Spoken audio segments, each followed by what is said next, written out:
तो हम स्टार्ट करते हैं। जैसा हम सबने पिछले श्लोक में देखा था।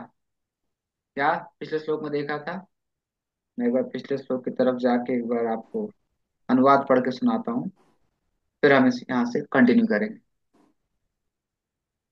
जैसा कि कोई भी व्यक्ति जो धनवान हो या गृहस्थ जीवन व्यतीत कर रहा हो, वह भी अतीव धन्य हो जाता है जब उसके घर में साधु पुरुष उपस्थित होते हैं।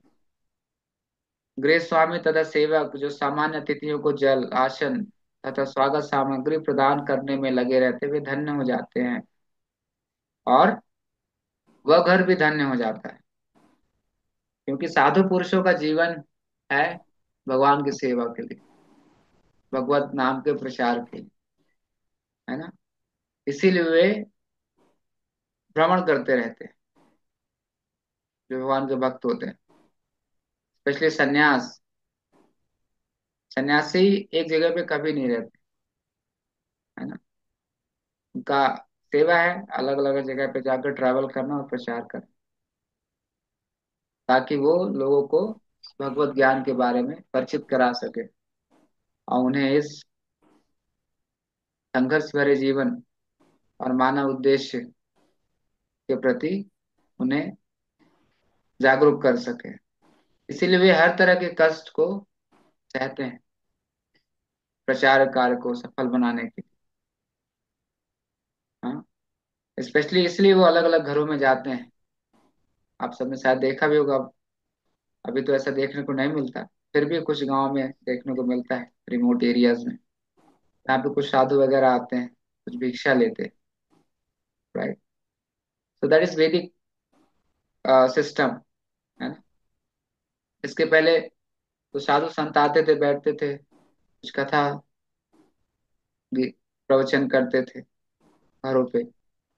और फिर जो भी उनकी अपनी क्षमता होती थी, जिस घर पे गए वो अपने इच्छा अनुसार कुछ ना कुछ भेंट देते थे, है ना। लेकिन प्रभुपाद जी यहाँ पे स्पेशली तात्पर्य में कहते हैं कि वो घर जो कि हर तरह से संपन्न है, धनवान है, लेकिन अगर ऐसे साधुओं का सेवा करने का मौका नहीं मिल रहा है तो वो घर कैसा है? विषैले सर्प के जैसा। उस घर में रह रहे लोगों का स्थिति वैसा ही है जैसे कि चंदन की लकड़ी में लिपटे हुए जहरीले सांप। इसीलिए जो साधु हैं, वैष्णव हैं, एक वैष्णव भजन है ना, ए बारो करुणा करो वैष्णव गोसाई।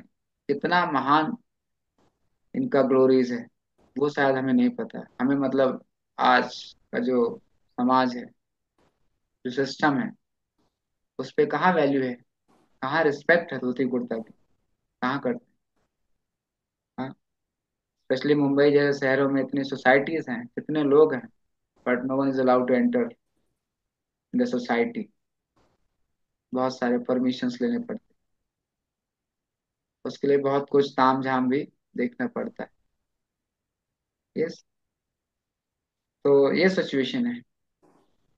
तो साधु फाइनली जाता है व्यक्ति को साधु के अपने वचन के प्रभाव से और अपनी प्योरिटी के प्रभाव से उनके घर को मंदिर बना देता है ना।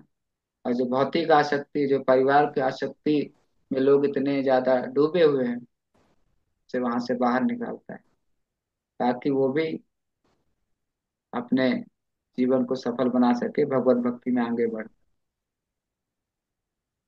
वो बात भी सही है कि आज ये जो रिस्ट्रिक्शंस लगाए जा रहे हैं सोसाइटीज में और जगह जगह, साधु अभी वैसे साधु रहे नहीं, है ना। अगर हम इस्कॉन के अलावा बात करें तो not sure, but in general we are not, हम किसी पर्टिकुलर को नहीं बोल रहे हैं यहाँ पे, बट आप सब भी देखते हैं कि अभी ऐसे साधु हैं भी नहीं। बट फिर भी यहाँ पे जो प्रभुपाद स्ट्रेस दे रहे हैं जिस बात पे कि हमें हमेशा उत्सुक होना चाहिए, कभी ऐसे साधु संत ये भगवान के भक्त हमारे घर आते हैं। जैसे प्रभुपाद जी पिछले श्लोक में कह रहे थे कि आप कितने भी गरीब क्यों ना हो, लेकिन एटलीस्ट आप उन्हें बैठने के लिए एक आसन, है ना, और पानी पीने के लिए, राइट, या उनके पाद प्रक्षालन तो कर ही सकते हैं। प्रभुपाद बोलते हैं आप बैठने के लिए भी आसन नहीं दे सकते, एटलीस्ट पर्टिकुलर जगह को आप साफ कर दीजिए। वो भी नहीं कर सकते तो एटलीस्ट 2 मीठे शब्द। और हमने तो थोड़ा बहुत देखा है, जहां तक याद है कि कोई भी आता था घर पे या द्वार पे, एटलीस्ट पानी का गिलास और से चेयर पे बैठे। बट आज ऐसा कल्चर है ही नहीं। People are more busy after their advancement. हाँ, हर चीज के पीछे उनका अपना कैलकुलेशन, कि कहाँ से मेरा प्रॉफिट है, कहाँ से मेरे इंद्र तृप्ति पूर्ण होगी, उसी जगह पे अपना टाइम दे रहा है, उस जगह पे अपना एनर्जी लगा रहा है। राइट ना। तो ये सारा हमारे कल्चर का पार्ट था, हमारी अपनी संस्कृति का हिस्सा था, कि कोई भी अगर हमारे घर पे आता है तो एटलीस्ट हम उसे रिस्पेक्ट करें, वेलकम करें, 2 मीठे शब्द। कुछ नहीं तो एटलीस्ट इतना तो हम बोल ही सकते हैं ना। तो ये बहुत ही आवश्यक है। और जैसे यहाँ पे बताते हैं, प्रभुपाद जी कहते हैं सन्यासी के बारे में, प्रभुपाद बता रहे हैं 2 तरह के सन्यासी, एक मायावाद सन्यासी जो एक दंडी कहलाते हैं, और त्रिदंडी सन्यासी जो भगवान के वैष्णव भक्त होते हैं। है ना, इस्कॉन के सन्यासी आप सब जानते हैं, त्रिदंडी सन्यासी कहलाए जाते हैं। त्रिदंडी मीन्स कि बॉडी माइंड वर्ड से भगवान की सेवा में वो अपना जीवन लगाएंगे। प्रभुपाद जी ये भी कहते हैं कि वैष्णव आ, वैष्णव परम सत्य को परम पुरुष मानते हैं। और जैसा कि भगवत गीता में भी पुष्टि है, आ, कि जो वैष्णव, सॉरी, भागवतम में कहा गया है कि तीर्थम तीर्थ कुर्वन्ति तीर्थानि, वैष्णव का अपना प्योरिटी, अपना प्रभाव इतना होता है कि वो जिस जगह भी जाते हैं वो तीर्थ बन जाता है ना। वैष्णव सन्यासी अपने चरण कमलों के स्पर्श से प्रत्येक स्थान को तीर्थ बनाने के लिए भ्रमण करते रहते हैं पूरे विश्व में। ये है पावर वैष्णव को, भगवान के भक्तों का। जैसे एक जगह वैष्णव सॉन्ग में मैं आपको 2 4 लाइन कुछ सुनाता हूँ। नरोत्तम दास ठाकुर कहते हैं, हाँ, कि तुम्हारे हृदय सदा गोविंद विश्राम, और गोविंद कहे ना वैष्णव मोरा प्राण। भगवान के भक्त होते हैं, उनके हृदय में हमेशा भगवान का निवास होता है ना। इसीलिए वो जहाँ भी जिस जगह भी जाते हैं उसे तीर्थ, उसे पवित्र करते, इवन वो तीर्थ में भी जाते हैं, धाम में भी जाते हैं, उसको भी पवित्र करते हैं। ये वैष्णव का गुण है ना। और हे वैष्णव गोसाई करुणा करिए, इस पतित पावन तुम बिना केना नाही, इस फॉलन सोल पर कृपा आपके अलावा कोई और नहीं कर सकता है ना। जहार निकट गेले पाप दूर जाए, ये मन दयाल प्रभु केबा को था पाए। इतने दयालु मर्सीफुल कौन है आपके अलावा, है ना, जिनके एसोसिएशन से पाप दूर हो जाते हैं, जिनके मुख से श्रवण मात्र से। गंगार परस हाइले, पाश्चात्य पावन दर्शन पवित्र करो यही तुम्हारा गुण। भगवान के शुद्ध भक्त जो होते हैं वो केवल उनके दर्शन करने से हम पवित्र हो जाते हैं। दर्शन पवित्र करो ये तुम्हारा गुण। और यदि भगवान के भक्त किसी व्यक्ति पे दृष्टि डाल दिए जाते हैं तो उनके दृष्टि मात्र से वो व्यक्ति शुद्ध हो जाता है। जैसा आपने एक सुनी भी होगी कथा, मृगारी, जो कि बहुत ही क्रूर स्वभाव का था, बट नारे जैसे शुद्ध भक्त। हाँ, उनके अपने प्योरिटी का इतना प्रभाव था कि मृगारी भी उनकी बातों को मान ली। और फिर वो सब छोड़ के बोले तुम यहाँ पे बैठ के भजन करो, तुम्हारे लिए सारा अरेंजमेंट मैं करूंगा। जैसे फिर वही मृगारी जो कि एक चींटी को भी मारने में सोचता है। जब नारद मुनि वापस आ रहे थे कि देखते हैं भाई अभी क्या कर रहा है, जिसको हमने भी प्रचार किया पर्वत मुनि के साथ। तो देखा कि दूर से नारद मुनि आ रहे हैं, तो प्रणाम करने के लिए तुरंत वो उठा, लेकिन बहुत संभल के, कि नीचे चींटियां चल रही थी जमीन पे, उनको साइड करने के बाद प्रणाम। तो ये ट्रांसफॉर्मेशन, भगवान के भक्त। राइट। और हम ज्यादा दूर नहीं जाए, हमारे Prabhupada ji, purity is the force. अपनी प्योरिटी से वहां पे तो नारद मुनि ने तो एक मृगारी, मतलब नारद मुनि है मृगारी, लेकिन जब प्रभुपाद वेस्टर्न कंट्रीज में गए, वैसे कितने मृगारी थे उस मेंटालिटी के, हिपीज, हिपीज मूवमेंट, कितने मृगारी थे, है ना। तो उन सबको प्रभुपाद ने अपनी शुद्धता से, अपने आचरण से उन्हें भक्त बनाया। वो भी ऐसे भक्त जो कि शायद आज बड़े बड़े सन्यासी बन के सेवा कर रहे हैं। कितना ट्रांसफॉर्मेशन, कैसे पॉसिबल, जब ऐसे महान भक्तों की कृपा होती है। अपने बलबूते पे हम क्या कर सकते, कुछ नहीं। अपने बलबूते पे कुछ नहीं कर सकते, है ना। इसलिए हमें ऐसे महान भक्तों के चरणों की शरण लेनी चाहिए, और प्रयास करना चाहिए कि हम उनके द्वारा बताए हुए रास्ते पे चल सके, और अपने जीवन में पालन कर सके। तो इसीलिए हर भक्त का ये प्रयास होना चाहिए कि हम लोगों के कल्याण के लिए अपने आप को वॉलेंटरीली आगे लाएं, और कुछ अगर चैलेंजेस हमें महसूस होते हैं, हम उसे भी एक्सेप्ट करने में पीछे ना हटें। राइट। जैसे भगवान के भक्त जो कि ट्रैवल करते हैं ऑल ओवर, नारद मुनि तो पूरे यूनिवर्स में ट्रैवल करते हैं प्रचार के लिए। There is no visa, there is no any aircraft, उनका अपना सब, उनका अपना खुद का है।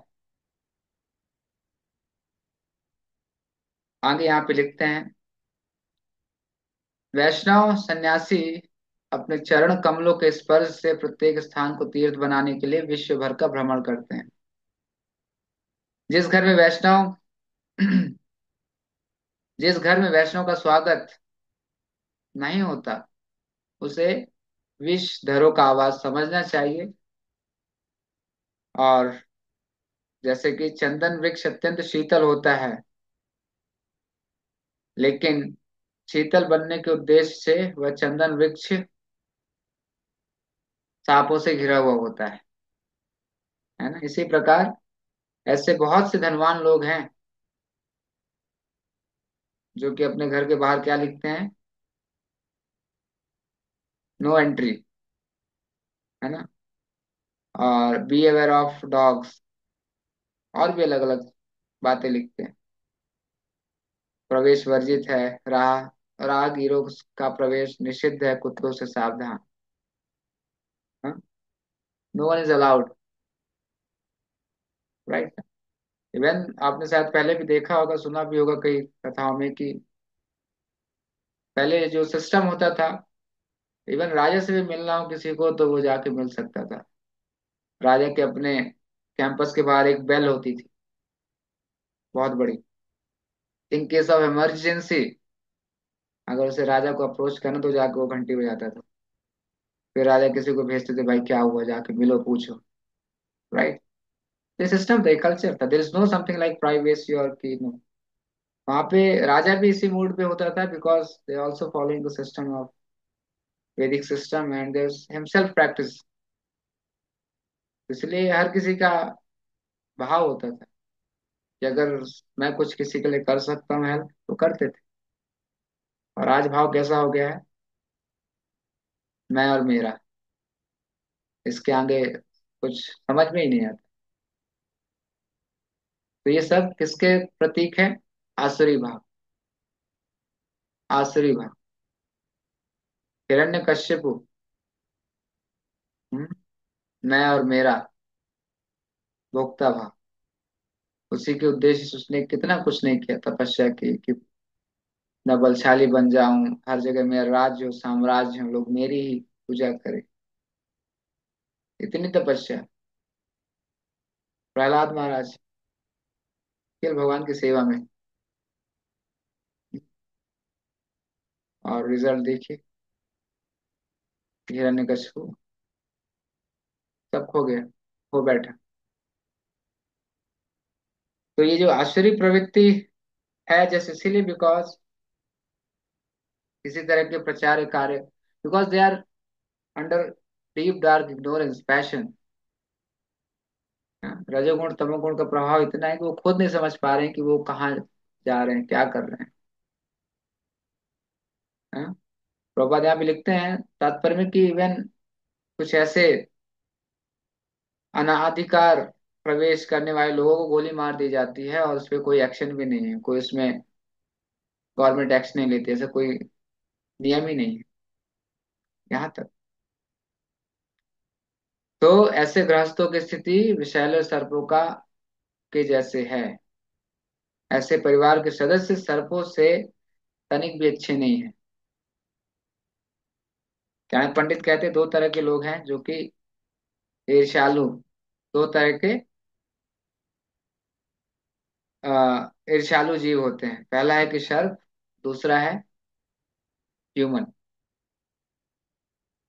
तो सर्प के लिए तो मेडिसिन बनाई है, तो जहरीले दांत तोड़ दो, तो उसके अंदर है ना, तो विष खत्म हो जाएगा और कुछ मंत्रों के उच्चारण से कुछ करके सर्प के ईर्ष्या को खत्म की जा सकती है ना। लेकिन ह्यूमन के अंदर जो ईर्ष्या है वो, no, there is no medicine, only one medicine, that is Hare Krishna chanting.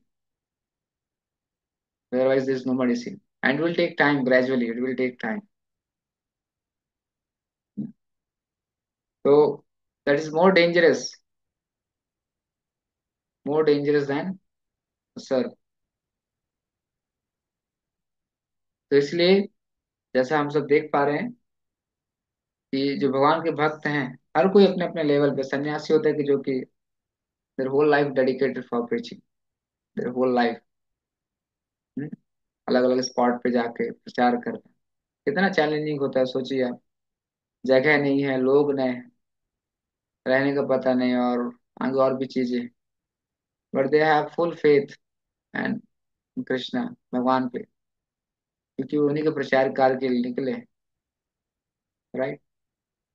And वो हर तरह का संघर्ष कष्ट को सामना करते हुए, जैसे प्रभुपाद ने किया, कितना कुछ नहीं, लीला में तो अगर आप सब पढ़ रहे होंगे, कितना कुछ नहीं, सिंगल हैंडेड।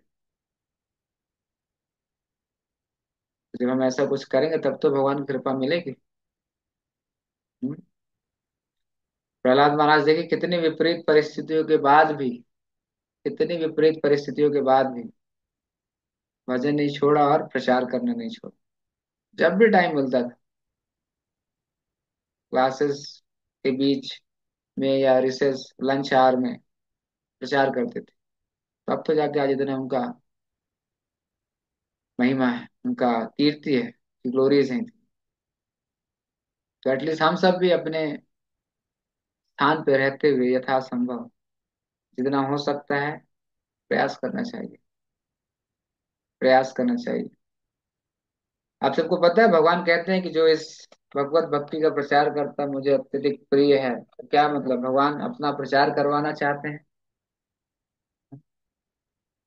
क्यों प्रिय है? क्या भगवान अपने नाम का प्रचार करवाना चाहते हैं? हम्म? तो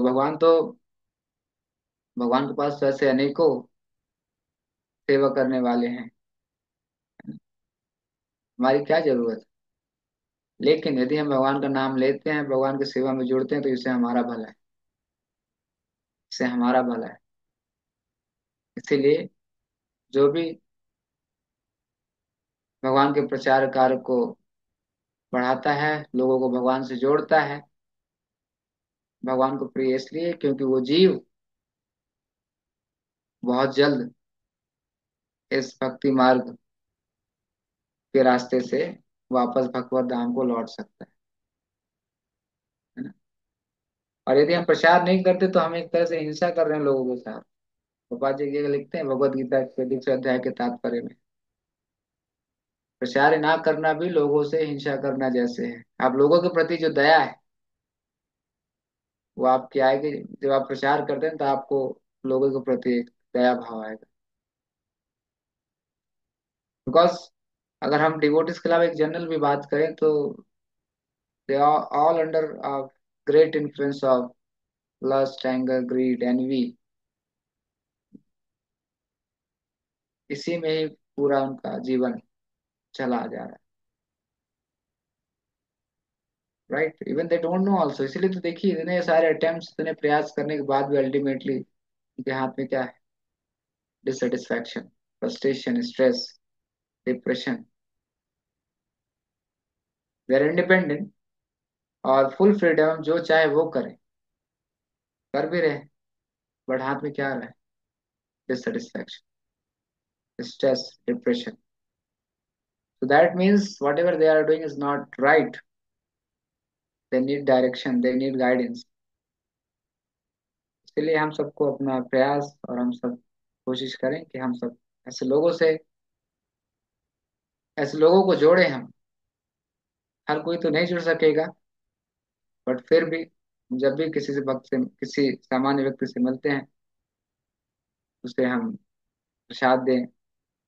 मतलब अलग अलग तरीके हमने पहले भी डिस्कस किया। तो धीरे धीरे करके जब उसमें स्वीकृति बढ़ेगी, धीरे धीरे करके किसी की स्वीकृति ज्यादा होगी, तो वो तुरंत आपकी बातों को मानेगा, एक्सेप्ट करेगा, चैंटिंग स्टार्ट कर देगा। जैसे हमने बताया ना, पका हुआ फल होता है जो कि बस थोड़े से हल्के से खींचने पे आ जाता है। कच्चा फल होता है, बहुत खींचना पड़ता है। राइट। जैसे भी लोगों की सिचुएशन भी कुछ ऐसी है, इसलिए हमें वो सोचे हुए बिना, वो सोचे बिना हमें हर किसी को प्रयास करना चाहिए कि हम इन लोगों को कृष्णा कॉन्शियसनेस से जोड़ें, भक्ति मार्ग से जोड़ें, ताकि उनका जीवन भी संघर्ष भरे वातावरण से बाहर निकल के एक अच्छा जीवन जी सके। है ना? And that is the greatest welfare activity, greatest we can do. We should all try our best to preach, and give them opportunity to take shelter of Srila Prabhupada। जैसे शुद्ध भक्तों के अगर शरण लेंगे तो वो भी भगवान की कृपा के पात्र बनेंगे। है ना? और वो भी अपने इस मनुष्य जीवन को सफल बना सकेंगे। इसलिए हमें हर किसी को ये मौका देना है। हमारा है ही क्या? जो हम बोल रहे हैं वो भी हमने सुना है प्रभुपाद से, प्रभुपाद की बुक से। जो बुक दे रहे हैं वो भी प्रभुपाद की बुक है। राइट ना? तो प्रचार कौन कर रहा है? प्रभुपाद जी करेंगे। और हम क्या कर रहे हैं? हम उन चीजों को रिपीट करके उसे बता रहे हैं, और उसी चीजों को रिपीटेशन से हम अपने आप को रिमाइंड करा रहे हैं, और साथ ही साथ हम प्यूरिफाई हो रहे हैं। तो प्रचार करने से अल्टीमेटली बेनिफिट किसका है? हमारा खुद। है ना? इसलिए प्रचार करना भी कीर्तन है। कीर्तन, चैंटिंग, प्रचार करना। तो जितना ज्यादा से ज्यादा हो सके हम सब अपने आप को भगवान की सेवा में लगातार लगा के रखें। और यही सबसे अच्छा रास्ता है कि हम प्रचार कार्य में थोड़ा अपना रुचि बढ़ाएं, प्रयास करें। ठीक है, विल स्टॉप हियर। हरे कृष्णा। किसी का कोई प्रश्न?